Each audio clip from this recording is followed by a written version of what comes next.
Olá, meus queridos, tudo bem com vocês? Hoje eu quero trazer um assunto, uma coisa muito rapidinha. Vocês sabem o que é uma megera? Megera, né, nós usamos hoje em dia como uma palavra, uma forma de se dirigir a mulheres de má índole. Mas eu estou falando da espiritualidade. O que são as megeras na espiritualidade? E agora cabe explicar.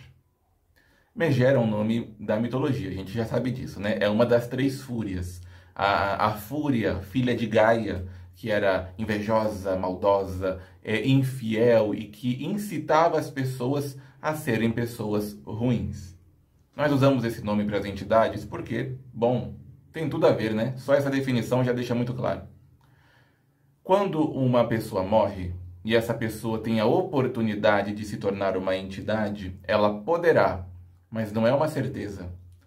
Por quê? Quando se morre e o espírito vai batalhando, vai crescendo após a morte, até ter uma quantidade de dons e conhecimento para trabalhar espiritualmente, o espírito, ele consegue sim ter muitos dons, muitos poderes.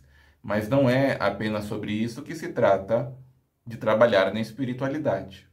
Existe a necessidade de que este espírito tenha boa índole, tenha bom caráter. E como vocês sabem, a grande maioria dos espíritos que trabalham, né, nas religiões, nos cultos, são espíritos de seres humanos desencarnados.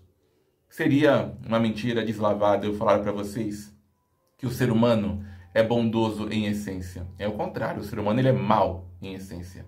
Então, as entidades que se tornam entidades boas, mesmo com uma índole flexível, no caso das pombagiras, falando estritamente desse culto, elas vão subindo, aprendendo e tendo limites. As pombagiras têm limites. Tem coisas que elas não fazem, mesmo sabendo fazer, certo? Agora, uma megera é um espírito que teve a mesma caminhada de uma pombagira, o mesmo conhecimento e o mesmo poder, mas não tem boa índole, ela é má, entende? Ela é má porque ela pode ser. Então, quando se vai até uma megera, nós vemos ela incorporada em um médium, trabalhando com o médium, e a maneira que ela se comporta é absolutamente idêntica ao de uma pombagira. E nós pensamos, estamos diante de uma entidade de luz, estamos diante de um espírito bom que vai nos ajudar. Não é bem assim, entende? Eu vou lhes dar um exemplo. Duas entidades que eu vi juntas, uma era uma pombagira e a outra era uma megera, certo? E as duas eram Maria Padilha. Uma era Maria Padilha das Almas e a outra era Maria Padilha das Sete Encruzilhadas. A das Almas, naquele momento, e veja bem, eu estou falando que estas entidades usavam este nome. Eu não estou falando de todas as entidades que usam o mesmo nome, tá? Naquele momento, Maria Padilha das Almas estava ali dando suas consultas e ao lado dela incorporou uma moça com a outra Maria Padilha das Sete Encruzilhadas. Vou chamar só de Sete Encruzilhadas e das Almas para não confundir, né?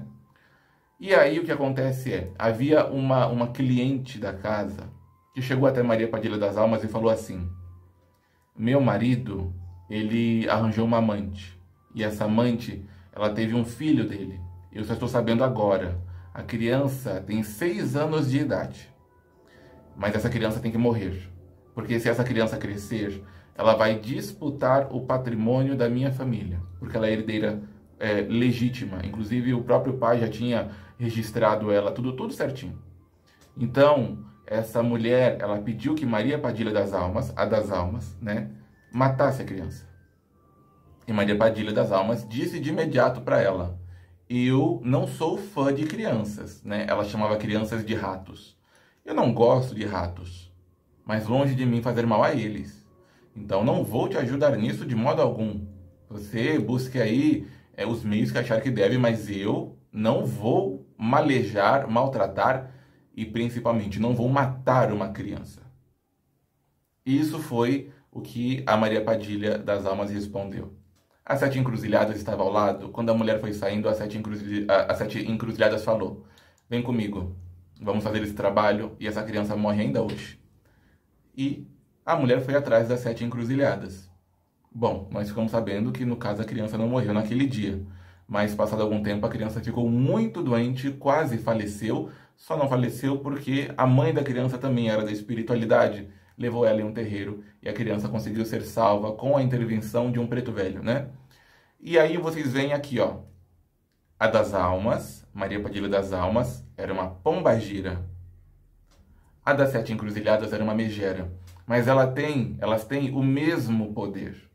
Entende? Uma não é menor do que a outra. Nós classificamos assim, só que é só para vocês entenderem que na espiritualidade pode acontecer muitas coisas. E o grande problema é que boa parte das pessoas que trabalham com espiritualidade, elas vão até a espiritualidade totalmente despreparadas, entende? E aí o que é que acontece com elas? Elas vão até uma entidade e acham que todas as entidades que incorporam são entidades boas. E às vezes a entidade que está ali está de fato, não é um EQ, não é um fingimento. É um espírito, mas não é um espírito bom. É um espírito mau, entende? E aí vocês vão dizer, ó, mas como é que um espírito ruim entra dentro de um terreiro?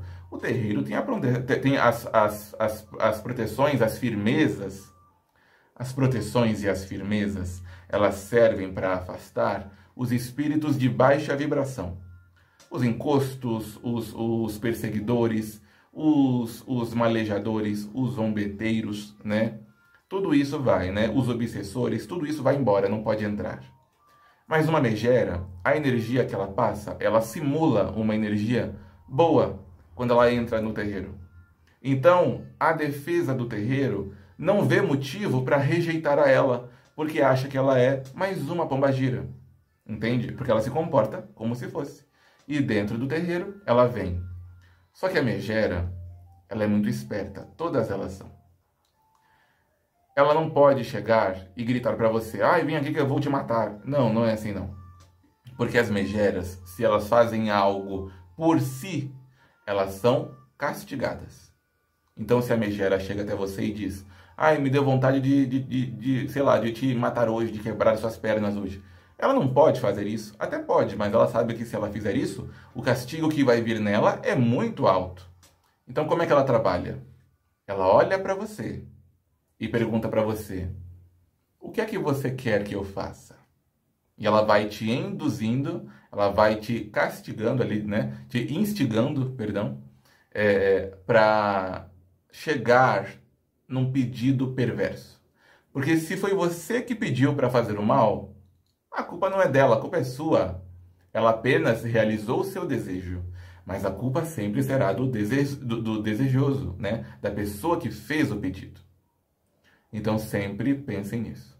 Qualquer entidade que vocês veem que tem um comportamento que é perverso além da conta, porque muitas entidades boas têm um comportamento superficialmente perverso porque acham graça. A própria Maria Mulambo vira e mexe, né? Ela parece uma megera, mas ela não é. Porque, né, ela brinca muito. Agora, Maria Mulambo nunca chega nos finalmente de destruir alguém, de matar uma pessoa inocente, de torturar, de causar sofrimento. Uma megera faz isso. Mas sempre se lembre, ela nunca faz por si. Ela pergunta a você se você quer. Ela pergunta a você se esse é o seu desejo e a sua vontade. E se for o seu desejo e a sua vontade, acontecerá. A coisa pior, a coisa mais hedionda e imunda acontecerá. E quem vai pagar o preço por isso é você e não ela. Ela continua rindo, gargalhando por aí, fazendo suas maldades. E aí vocês vão pensar, qual é a motivação de uma entidade gastar o tempo e o poder dela fazendo o mal? O ódio é um sentimento que, quando ele se instala no coração de alguém, ele começa a produzir maldade sem se preocupar com qualquer motivação. O ódio quer fazer o mal, e o mal gratuito. Entende? Então, eu vou dar mais um conselho. Nunca pensem que algo é absurdo demais para acontecer. Tudo é possível de acontecer. Então, sempre tenham cuidado. Qualquer espírito que seja diferente, que chega em você te propondo, te aconselhando a fazer, a ir pelo caminho da maldade, não é uma entidade. É uma megera ou uma entidade disfarçada. E o nosso grande erro é achar que aquilo é um EQ, é um fingimento, e aí nós não damos crédito. Não é o EQ, não é um fingimento. Quem dera fosse, porque aí não teria risco, né? Então, cuidado com os espíritos que andam entrando na vida de vocês. A espiritualidade traz muitas oportunidades, nem todas são boas.